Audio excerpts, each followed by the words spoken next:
नमस्कार, मैं सुरेश शर्मा एसआर के जॉबनेट से और एसआर के की एक थीम है गांव ढाणियों के लाल बनेंगे डॉक्टर इंजीनियर्स। और उसी श्रृंखला में पिछले 15 साल से एक स्थायी टीम काम कर रही है और आज हमारा यहाँ सम्मान समारोह था। बहुत सारे विद्यार्थी जो 12वीं के साथ 5-6 विद्यार्थी हमारे NIT कॉलेजेस में, 2 विद्यार्थी हमारे IIT कॉलेजेस में और बहुत सारे विद्यार्थी जो मेडिकल कॉलेजेस में प्रवेश किए हैं इस वर्ष 2025 में, उन विद्यार्थियों का सम्मान समारोह था। उसी में हमारे साथ में हमारा एक लाडला विद्यार्थी है पवन वैष्णव, जो धौली डिग्गी मालपुरा टोंक से हैं और साथ में उनके पिताजी हैं। तो 2 साल जो यहाँ पर बिताए बालक ने, उसका अनुभव हम जानेंगे कि पवन कहाँ से 10वीं तक की पढ़ाई की और किस तरह से डॉक्टर बनने का सपना देखा और ये जो पूरा होने की कगार पे हैं उसके बारे में अपन बात करेंगे। तो सबसे पहले तो बहुत बहुत बधाई हो पवन आपको कि आप नीट 2025 में सिलेक्ट हुए हैं।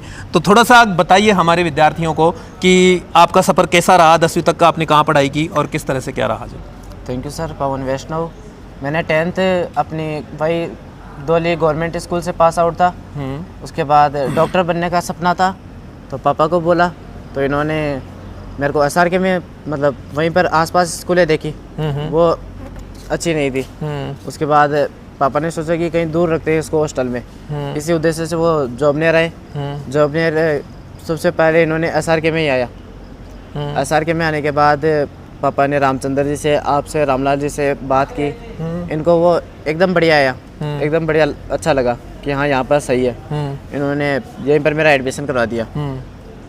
फिर अब मैं 10th चूँकि गवर्नमेंट स्कूल से था, 11th में फाउंडेशन का लेवल अलग ही है, कंपटीशन के लिए पढ़ाते हैं यहाँ पर। नहीं तो जैसे आपको यहाँ पर एडमिशन करा दिया तो आपको नहीं लगा क्या कि जैसे बच्चे कोटा जाते हैं, सिक्कर जाते हैं, सिलेक्शन तो वहाँ से होते हैं, फिर यहाँ पर थोड़ा ऐसे हीन भावना कुछ? 12वीं के साथ यहाँ पर मैंने देख रखे थे, सिलेक्शन हो रखे थे 12वीं के साथ, तो लगा कि यार वो कर सकते हैं तो अपन भी करें। इसके लिए मैंने सोचा कि टीचर से कांटेक्ट में रहेंगे, ज़्यादा बेटर रहेगा। 12वीं के साथ सिलेक्शंस देते हैं SRKians वो विद्यार्थी जो हिंदी मीडियम ग्रामीण क्षेत्र के स्कूलों से पढ़ के आते हैं 10वीं तक, और फिर 11वीं में वो जून जुलाई में आकर के प्रवेश लेते हैं और उसके बाद में अगर 12वीं के साथ सिलेक्शंस निकालते हैं तो फाउंडेशन का जो दम है वो एक बेहतरीन कह सकते हैं अपन, क्योंकि जो बड़े संस्थानों में जो 12वीं के साथ सिलेक्शन दिखाते हैं वो विद्यार्थी होते हैं जो 6ठी से प्री फाउंडेशन करते हैं, 9th से होते हैं, इंग्लिश मीडियम के विद्यार्थी होते हैं। हमारे यहाँ पे गांव ढाणियों के विद्यार्थी वो विद्यार्थी जो 10वीं तक इन चीज़ों को समझ भी नहीं पाते हैं। तो फिर कैसा रहा 2 साल का सफ़र? सबसे पहले 11th में आया, लेवल यहाँ पर बहुत ज़्यादा था, तो टीचर से मिला। टीचर्स ने मतलब धीरे धीरे प्रमोट किया, सब्जेक्ट वाइज प्रॉब्लम बताई, उन्होंने सॉल्यूशन बताए। मेरे को लग रहा है कि शायद 1 से 1.5 महीना मेरे को उस लेवल तक आने में लगा। SRK के लेवल तक आने में मेरे को 1 से 1.5 महीना लगा। इसके बाद जितने भी टेस्ट हुए लगभग उनमें मेरी टॉप रैंक आई थी। तो 12वीं के साथ परसेंटेज भी सही बनी थी, 92.20%, और 12वीं के साथ नीट 2024 में नंबर थे 545 का स्कोर था 12वीं के साथ। तो अब कौन सी रैंक है आपकी? अभी मेरी रैंक है 9492, all India rank. All India rank 9492 और कैटेगरी रैंक 3942। हाँ, तो पिताजी साथ में हैं पवन के, हमारे साथ में, तो बड़ी प्रसन्नता हो रही होगी आज। एक छोटी सी परचून की दुकान चलाते हुए आपने सपना देखा कि बच्चा डॉक्टर बने, लेकिन डॉक्टर बनने के लिए जो बड़े शहरों की जो कॉरपोरेट कंपनियों की जो कोचिंग्स होती है उनकी तो फीस ही बहुत हाई फाई होती है। तो ऐसा लगा था कि यार पता नहीं हो पाएगा कि नहीं हो पाएगा। तो SRK ने कैसे सपोर्ट किया वो जरा बताइए। SRK ने सपोर्ट किया सर। 1 मिनट, वो माइक।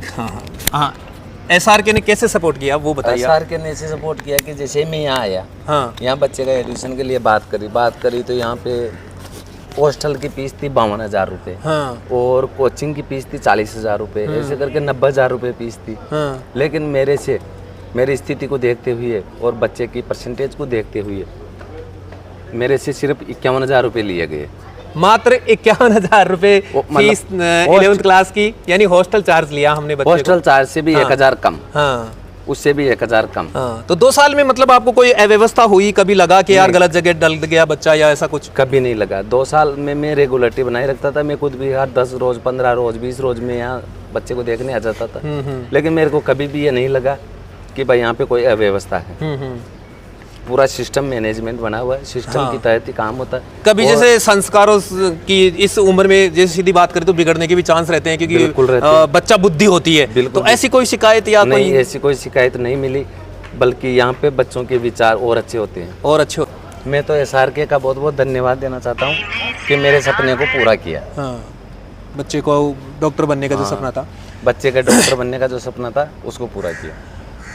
इसी तरह से गांव ढाणियों के विद्यार्थियों के लिए ये टीम SRK 15 सालों से लगातार काम कर रही है और 12वीं के साथ एक मजबूत फाउंडेशन के साथ में ये नौनिहाल जो हिंदी मीडियम से आते हैं, सरकारी विद्यालयों से आते हैं, छोटे छोटे स्कूलों से आते हैं, उनके जो सपने हैं डॉक्टर इंजीनियर बनने के, उनको पूरा कराने का सतत हमारा प्रयास जारी है। हम पवन वैष्णव और उनके पिताजी को बहुत बहुत बधाई देते हैं कि आज उन्होंने अपना सपना पूरा किया और SRK पर भरोसा किया। धन्यवाद, नमस्कार।